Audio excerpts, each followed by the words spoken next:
Hello, आप सभी का स्वागत है हमारे इस प्लेटफॉर्म पे। हम लोग पढ़ रहे हैं क्लास 10th का फिजिक्स, प्रकाश का अपवर्तन, जिसमें आज हम लोग का लेक्चर नंबर 2 है, यानी कि पार्ट 2 हम लोग आज पढ़ने वाले हैं। इसमें खास करके हम लोग आज पढ़ेंगे कि प्रकाश के अपवर्तन यानी कि रिफ्रैक्शन का रीजन क्या है। What is the reason of refraction of light. प्रकाश के अपवर्तन के कारण क्या है।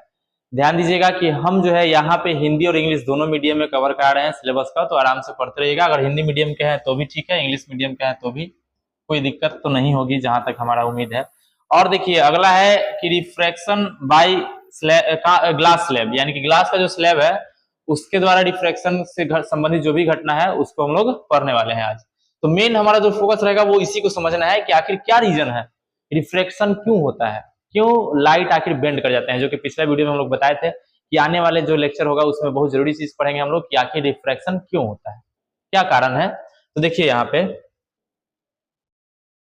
तो क्या होता है कि हमें पता है एक बात कि अलग अलग मीडियम में देखा जाए तो लाइट का जो स्पीड है वो सेम नहीं है। जैसे कि हवा में देखा जाए, एयर में, तो स्पीड है 3 × 10⁸ मीटर पर सेकेंड। वहीं अगर ग्लास में देखा जाए तो वो है 2 × 10⁸ मीटर पर सेकेंड। तो जब एक मीडियम से बीम ऑफ रे यानी कि किरणों के समूह जब एक मीडियम से दूसरे मीडियम में तिरछा जाते हैं, ऑब्लिकली तिरछा प्रवेश करते हैं ऐसे, तो जाना तो चाहिए था इस रास्ते पर, लेकिन उनके स्पीड में चेंज होने के कारण, परिवर्तन होने के कारण वो अपने वास्तविक रास्ते से भटक जाते हैं, इस तरह से इधर आ जाते हैं, और इसी घटना को हम लोग अपवर्तन कहते हैं, यानी कि रिफ्रैक्शन। तो रिफ्रैक्शन का मेन रीजन क्या है कि different speed in different medium, अलग अलग मीडियम में स्पीड अलग अलग होने के कारण ही जो है जब किरणें एक माध्यम से दूसरे माध्यम में यानी कि वन मीडियम से अनदर मीडियम में इंटर करते हैं तो वो अपने जो है रास्ता यानी कि पाथ से डिविएट यानी कि विचलित हो जाते हैं। आगे बढ़ते हैं हम लोग। कोई दिक्कत है? चाल में परिवर्तन के कारण ही प्रकाश का अपवर्तन होता है। क्वेश्चन आ रहा है क्या दिमाग में कि आखिर चाल बदलने से अपवर्तन क्यों हो जाता है? चाल बदलता है तो रास्ता क्यों बदल लेता है? यानी कि इस हिसाब से तो हम लोग को कहीं जाना है एक्स के यहाँ, स्पीड में जा रहे हैं, अचानक बीच में ब्रेक लगाए, चाल धीमा हुआ, एक्स के यहाँ जाने के बजाय वाई के यहाँ चले गए, ऐसा होना चाहिए था। आखिर चाल में परिवर्तन होने से रास्ता क्यों बदल जा रहा है? तो वो रास्ता क्यों बदल रहा है वो इस पर भी बात करेंगे हम लोग, तुरंत बात करते हैं। आइए आगे बढ़ते हैं। तो एक चीज तो समझ गए ना, रीजन जो आंसर लिखना है हमें उस पर तो फोकस कीजिए। सबसे पहले क्या लिखना है? Speed of light in different medium, नहीं मीडिया। मीडियम का प्लूरल मीडियम्स नहीं होता है, मीडिया होता है, यहाँ पे गलत लिखा है, थोड़ा ध्यान दीजिएगा। तो when the ray of light enter from one medium to another medium, they deviate, मतलब अपने रास्ते से विचलित हो जाते हैं, from their path due to the change in speed, चाल में परिवर्तन होने का। This is the reason why when the ray of light enter from one medium to another medium, they get deflected, यानी कि वो अपने रास्ते से विचलित हो जाते हैं। हिंदी मीडियम वाले ध्यान देंगे, विभिन्न माध्यमों में प्रकाश की चाल भिन्न भिन्न होती है, अलग अलग होती है।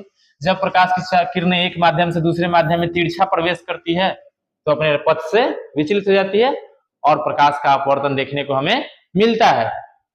लेकिन क्यों, आखिर जो है चाल धीमा होने से वो अपने पथ से विचलित क्यों होती है? तो आइए इस चीज पे बात करते हैं। यहां देखिए, यही क्वेश्चन है जिस पे हमें बात करना है कि स्पीड में बदलाव होने से आखिर चाल क्यों बदल जाता है। देखिए, प्रकाश चलता है तो अकेले एक किरण तो चलता नहीं है, साथ साथ में बहुत सारी किरणें चलती है। एक से अधिक किरणें एक साथ चलना स्टार्ट की, मान लीजिए यहां से एक से अधिक किरणें चलना स्टार्ट की, चलते हुए आई, एक निश्चित समय के बाद सभी किरणें यहाँ पे आ गई, एक निश्चित समय के बाद सभी किरणें यहाँ पे आ चुकी है। तो सभी किरणें जैसे ही यहाँ पे आई, हम क्या देख रहे हैं कि इस बीम का यानी कि इस प्रकाश पुंज, किरण पुंज का ये वाला पार्ट जल्दी प्रवेश कर गया, किसमें? वाटर कहो या फिर ग्लास कहो, यानी कि डेंसर मीडियम में। हम सीधा बोल देते हैं कि ये डेंसर मीडियम है और ये है रेयरर मीडियम।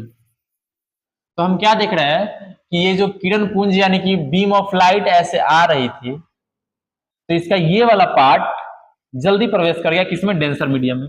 यानी कि इस पार्ट का स्पीड तो स्लो हो गया, जबकि ये वाला पार्ट स्पीड ही चल रहा है। तो ये ऐसे चलते हुए आ रही थी और यहाँ पे ध्यान दीजिए, ऐसे आई, इसका स्पीड स्लो हो गया जबकि इसका फास्ट है, तो ये धीरे धीरे बढ़ेगा जबकि ये तेजी से बढ़ेगा, और ये तेजी से बढ़ने के कारण ऐसे मुड़ जाती है, और मुड़ के जो है ऐसे आ रही थी, ये तेज है और ये धीमा हो गया, ऐसे मुड़ जाती है।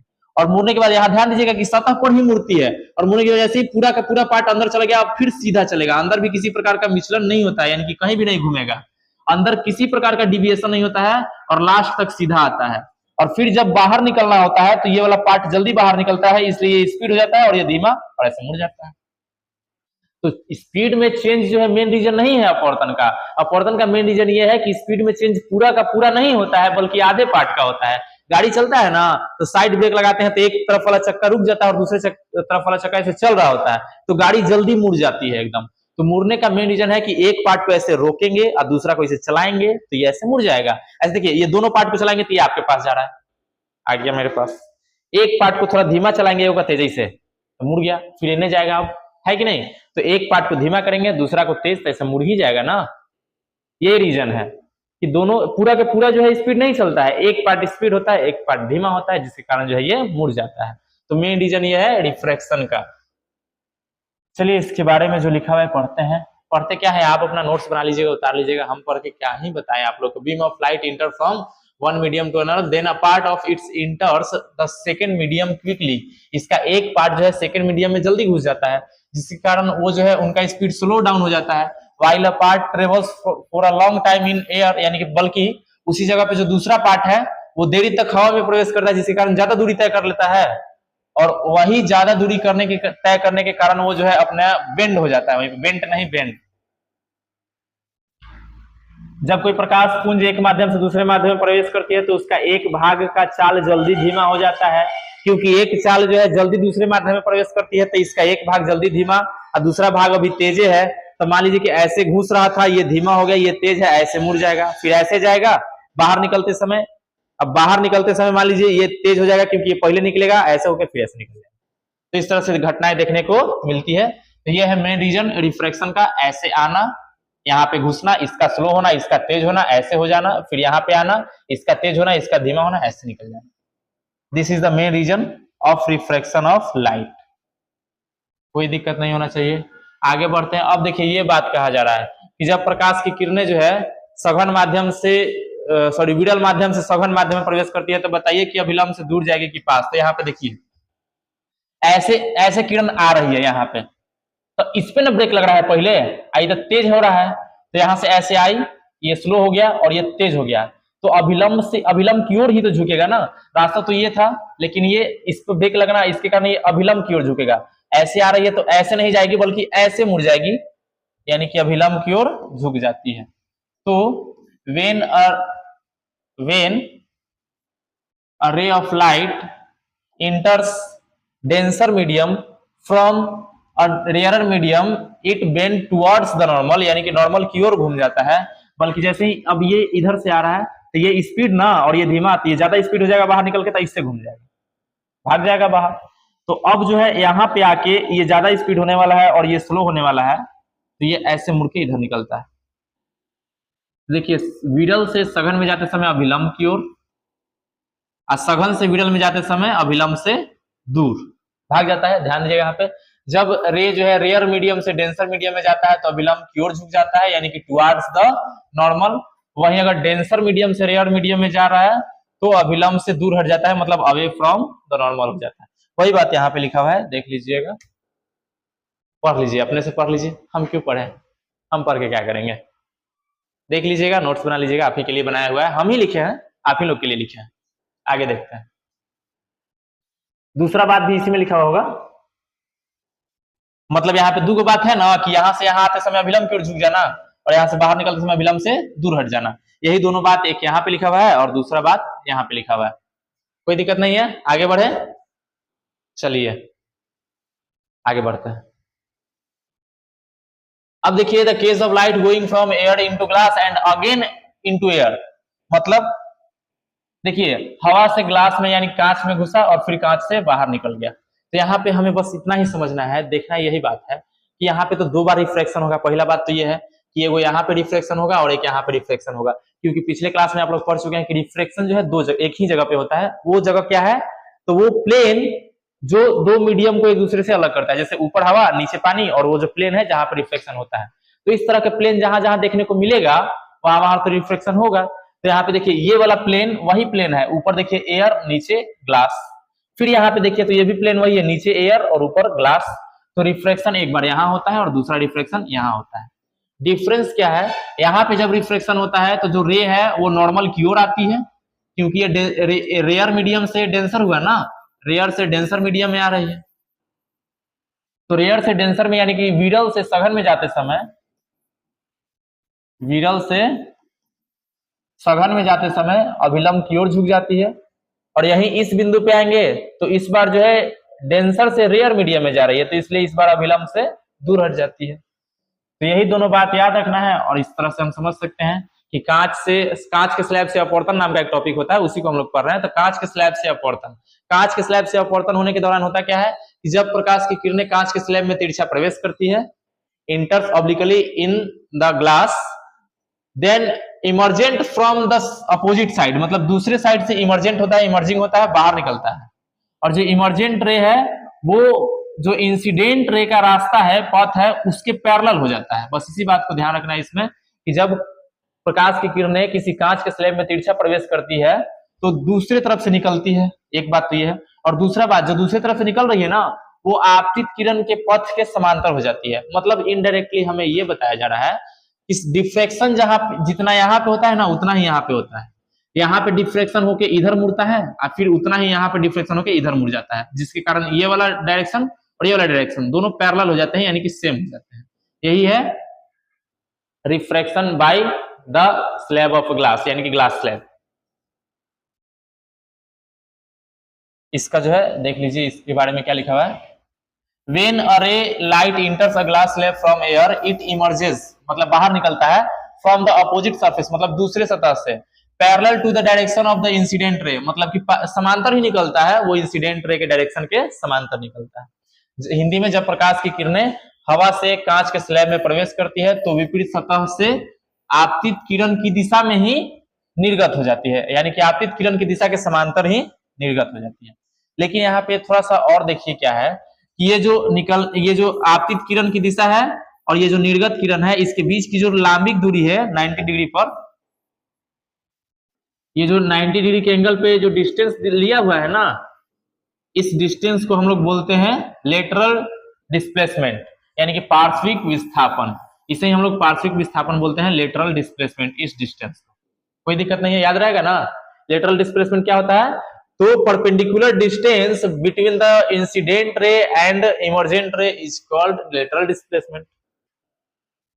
इसके बारे में डेफिनेशन यहाँ पे लिखा होगा, ये लेटरल डिस्प्लेसमेंट, पार्श्विक विस्थापन। देख लीजिए, अपने से पढ़ लीजिए, नोट्स बनाइए, उतारिए, स्क्रीनशॉट ले लीजिए, जो भी करना है वो कर लीजिए। यहाँ पे जो है इसको हम कॉपी करके पेस्ट कर दिए हैं, जो पीछे समझाया है। लेटरल डिस्प्लेसमेंट ये है, ये जो है इंसिडेंट रे है और ये जो है इमर्जेंट रे, दोनों के बीच में जो परपेंडिकुलर डिस्टेंस होता है उसे ही हम लोग लेटरल डिस्प्लेसमेंट या पार्श्विक विस्थापन कहते हैं। आगे बढ़ जाते हैं, कोई दिक्कत है ही नहीं। The angle with the emergent रे, ये वाला बात, कौन वाला बात, ये वाला बात, ये वाला बात, एंगल ये वाला इमर्जेंट रे और नॉर्मल के बीच में जो एंगल बनता है ना, इसे ई से डिनोट किया जाता है और इसे हम लोग बोलते हैं angle of emergence, angle of emergence, यानी कि निर्गत कोण, निर्गत कोण।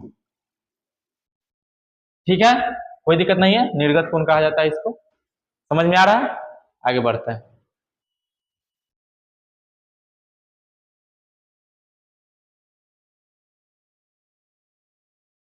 अब when a light falling normally on a glass, जब एक सतह पर, यानी कि कोई कांच के सतह पर 90 डिग्री पर, जैसे देखिए ये एक कांच का हम सतह ले लिए।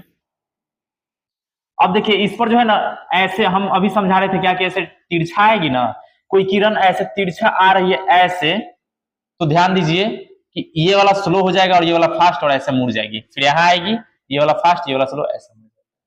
तो जब तिरछा आएगी तो ये घटना, लेकिन 90 डिग्री पर आ रहा हो तो 90 डिग्री पर एकदम सीधा आए यहाँ पे, तो पूरा का पूरा पार्ट जो बीम है उस बीम का पूरा पार्ट इसमें प्रवेश करेगा तो पूरा एक साथ एक स्पीड से आएगा, फिर यहाँ अंदर घुसेगा तो एक साथ सबका स्पीड स्लो हो जाएगा, जिसके कारण जो है किसी प्रकार का जो है बेंडिंग देखने को यहाँ मिलेगा। ऐसा ऐसे होगा कुछ भी ऐसा नहीं होगा, सीधे आ रहा है और पूरा का स्लो हो गया ना स्पीड, तो पूरा सीधा ऐसे ही जाएगा और फिर यहां से सीधा निकलेगा। यानी कि 90 डिग्री के एंगल पे यदि रे आ रही है तो किसी प्रकार का कोई डिविएशन, कोई डिफ्लेक्शन नहीं होगा, कोई अपवर्तन नहीं, सीधा का सीधा किरण आगे निकल जाएगी। इस चीज को यहाँ पे इस चित्र से स्पष्टतः आप लोग समझ सकते हैं।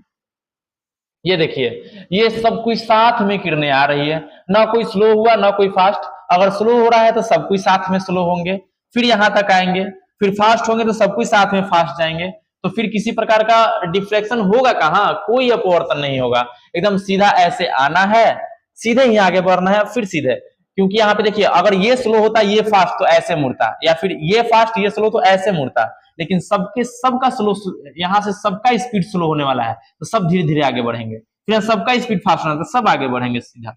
तो इसलिए जो है जब किसी कांच के स्लैब यानी कि ग्लास के स्लैब पे कोई रे 90 डिग्री यानी कि नॉर्मली आते हैं तो वो सीधा के सीधा निकलते हैं, कोई डिफ्लेक्शन कोई डिविएशन नहीं होता है, कोई अपवर्तन नहीं होता है।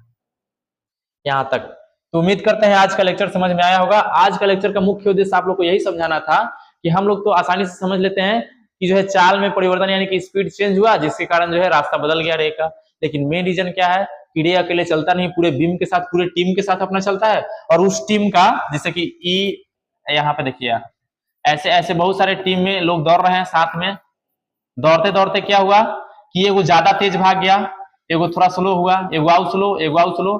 तो जो कि ये रेखा ऐसे चल रही थी अब ऐसे हो गई और ऐसे चलेगी ना, तो ये रीजन है कि सब कुछ साथ में चल तो रहा था लेकिन एगो पार्ट जल्दी जो है घुस गया ना, तिरछा आने के कारण एक पार्ट बीम का एक पार्ट जल्दी दूसरे मीडियम में चला जाता है, जिसके कारण उसका स्पीड स्लो हो जाता है और बाकी का स्पीड तेज ही रहता है और वो ऐसे आता है, इसका स्लो हुआ, ये फास्ट ऐसे मुड़ जाता है। तो ये है बेंड होने का मेन रीजन। तो आज के लिए इतना ही, लास्ट तक बने रहने के लिए धन्यवाद। पढ़ाई करते रहिए, कोई समस्या नहीं होना चाहिए, और किसी प्रकार का दिक्कत होगा तो कमेंट सेक्शन में जरूर लिखिएगा। और लास्ट तक आपको हर तरह का क्वेश्चन का आंसर दिया जाएगा। एनसीईआरटी सॉल्यूशन तो साथ साथ कराते ही चल रहे हैं, बहुत सारा क्वेश्चन आंसर कराएंगे हम यहाँ पे जो कि आपके बोर्ड एग्जाम में आने वाले जरूरी होंगे, और इसके अलावा ऑब्जेक्टिव तो लगातार आते ही रहेंगे। तो लास्ट तक हमारे साथ बने रहिएगा। मिलते हैं अगले क्लास में, धन्यवाद।